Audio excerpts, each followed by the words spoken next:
Welcome back, AP. Welcome back to it. Welcome back to your flipped classroom and our continuing discussion of our new unit that we're starting up right now, known as the Age of Absolutism, right? I know that this unit's going to be nice and short and small and stuff like that, due to the fact that it's like literally like 1.5 weeks, right, until we actually have leading up until our exam. But the thing that we need to understand more about than anything else, though, is that we are doing great time, we are making great progress, and y'all, I can make a test out of anything because your next test is actually going to have a nice little chunk of writing on it. All right, so now look, going into it though, you have to understand that you're gonna be fine. We're good, we're golden, we're copacetic, all good in the hood. All right, now look, going into it though, you have to understand that we are now moving into our absolutist time period. Okay, we are now also going into time period number 2, which is going to range the continent of Europe's history from 1648 till about 1815. Okay, and this one's a beast. It's a big one. It's a big old fella, right? And we are still on track to try and kill Napoleon by Christmas. All right, so going into it though, you have to understand we started off our new unit talking about the growth of state centralization and the growth of 2 very distinct types of governments that are popping up in Europe during the 1600s, right? And so we're looking at absolutist governments, right, which of course is one figurehead, power figure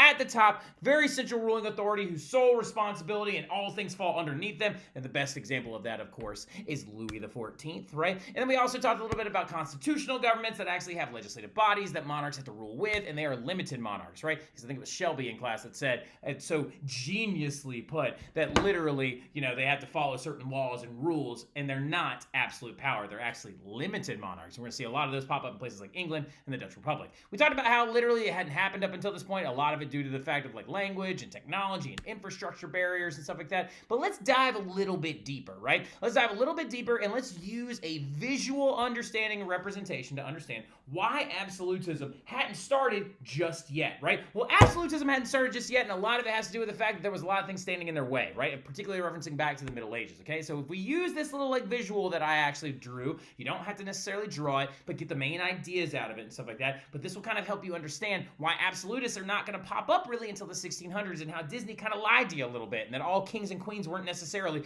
absolute authorities, right, for a really long time. So going into it, you have to understand, if we're using this right here, our y-axis as our meter of power, right? The higher up on this thing you are means that you are more powerful. The lower on this thing that you are means you are less powerful, right? When we look at our 3 ruling bodies of Europe, we have in the Middle Ages the church, right? We also have the nobility, and then we have the monarchy, right? Well, looking at this infographic, as you can see, the church was extremely powerful during the Middle Ages, right? Because it controlled not only your soul, but your day-to-day life practices and even regulated laws within your village. Then you have your nobility, who worked a little bit in Congress with the church, that also literally owned all the land that you lived on, and if you actually wanted to sell anything, you were selling them to the nobles, right? And so the nobles are going to be your very, very big day-to-day power organizers, right? And then you had the monarchy down here, all small and a little bit on the lower side of things, right? Now, really big thing about it, though, is why, right? Why was the monarchy so much lower? Well, a lot of it has to do with the fact that there were limitations on monarchs during the Middle Ages, particularly infrastructure, technology, and the military, right? Now, infrastructure, what I mean by that is they didn't have access to really, really good roads and sophisticated sewage systems or sophisticated drainage or water or clean water resources or canals or like basic infrastructure things. Basically, when we're getting at that, we mean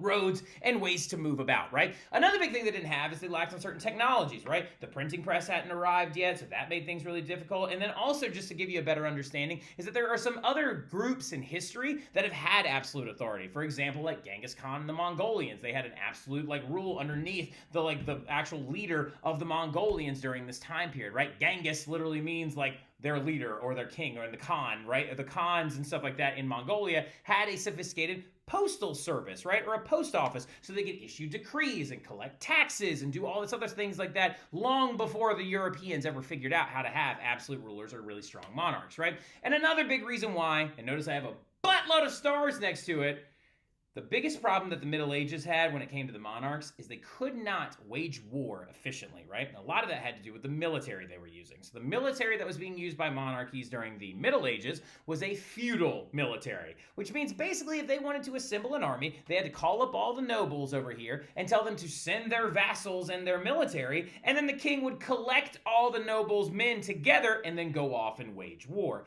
Well, what's the issue here is that puts a lot of limitations on a monarch, because if a noble doesn't like you and doesn't send their military, you're down several thousand people possibly, right? And you are literally going to be losing strength if the nobles are not on your side, right? So that's the biggest limitations to monarchical power during that time period. But then the Reformation is going to show up, and it's going to crush church power, right? Because as we know, people are leaving, right? Whole countries of people are leaving the church. So much so that they've been forced to literally have a reformation of their own and reform themselves, right? And then also exploration, the weakening feudal system, and the Reformation is going to send nobility power down as well, because exploration is putting money into the hands of a merchant middle class and this new rising gentry. The feudal system is proving to be a little bit on the weak side, because as we'll talk about later on in this unit, the agricultural revolution is going to kick in, and farming and crop rotation and better systems of creating more sustainable food yields is going to play out and win out, right? And then also the Reformation is going to hurt them as well, because it all depends on, like, you know, which religion you wanted to pick,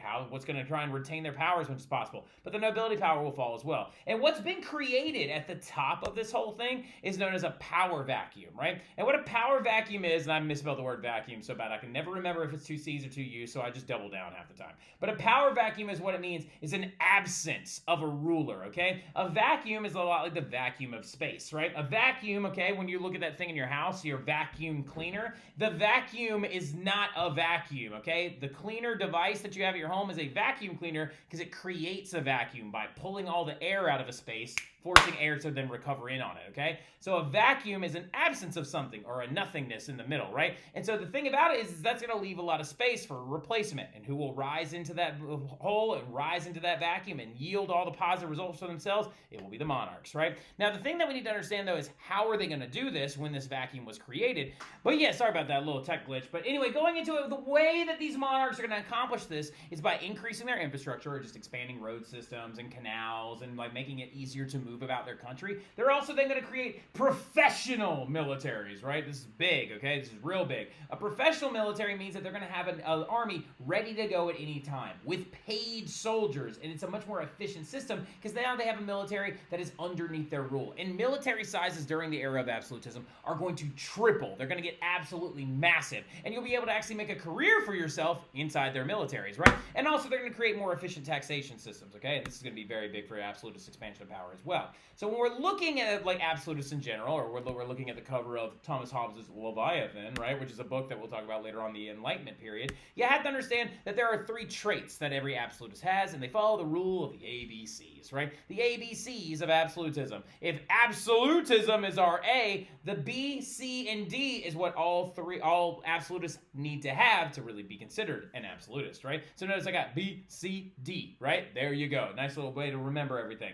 So if you're gonna be an absolutist, you gotta have these three things, right? And the three things that you need is, one, you need a bureaucratic government, right? And a bureaucratic government basically means that you need hired officials underneath the monarch, right, that do different things for them. Because the monarch himself cannot regulate the military. He cannot collect taxes. It's not like King Louis XIV went up to everywhere, door to door, was like, knock, knock, knock, can I have my taxes, please, right? They had tax collectors do that for them. They had officers in the military that did that for them. And a bureaucratic government is literally going to be the place that that a lot of absolutists are going to put a lot of these nobles, right? To try and make it so like their jobs and welfare are dependent on the ruler themselves, right? Now, speaking of a bureaucracy as well, all bureaucracies also relate to the C, and C stands for a centralized government, right? Centralization, or the centralization of government, refers to the idea of having a government that is ruled from one location, right? Or centered in on something, okay? For example, under Louis XIV's government, it was centered at the Palace of Versailles, right? Not Versailles, Molly.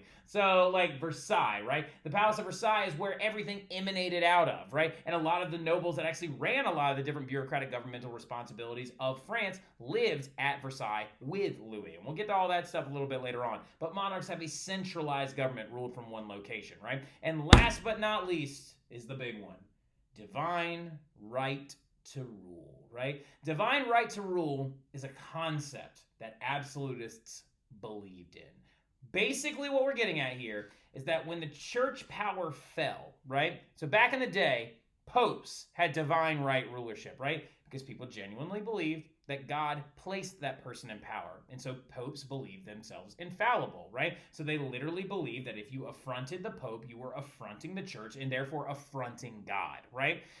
Here's the thing: when the church power decreases, and when we have things like new kings who were in charge of their own churches, and like kings leaving because of different reasons and princes leaving because of different reasons, a lot of rulers are going to begin to take the thing that the Pope used to invoke and then invoke it for themselves, right? And they believe that God literally placed them there to be in power. And the first attempt that we're going to see at that is the Stuarts in England, right? Now, before we go any further, you need to understand that the Stuarts, okay, are going to be a very important case, because the very first case of absolutism we're going to talk about didn't even work, all right? The Stuarts tried to create an absolute government within England. The problem is that they couldn't, okay? Because first off, you have to deal with this group, right? Now, this is two different versions of the same thing, all right? Whenever any of y'all think about the thing that I'm about to talk about, you usually think about this building, but this is what it actually looked like before a fire in the 1800s, right? So going into it, we're talking about none other than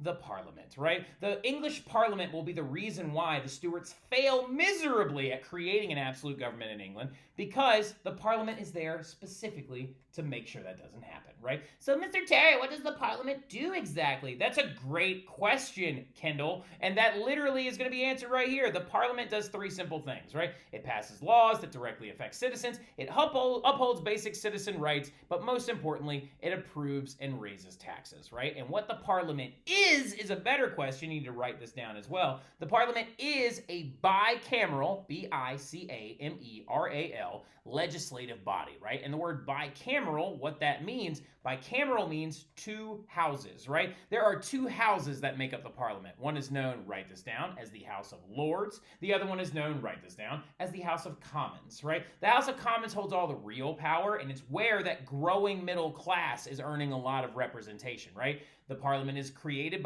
off of elections, right? And people elect members of Parliament from their districts, right? Most of them right now being occupied by that gentry force, right? The thing that we need to understand, though, is that the Commons has a lot of power because they can do all of these things. They make the laws, they uphold your rights, and they approve tax raises as well, right? Now, the question that you need to understand, though, is like, but Mr. Terry, how long has the Parliament been around, and have they ever worked with the kings and monarchs? Well, when we look at that question, we have to understand the Tudors is our best reference point. Did the Tudors work well with Parliament?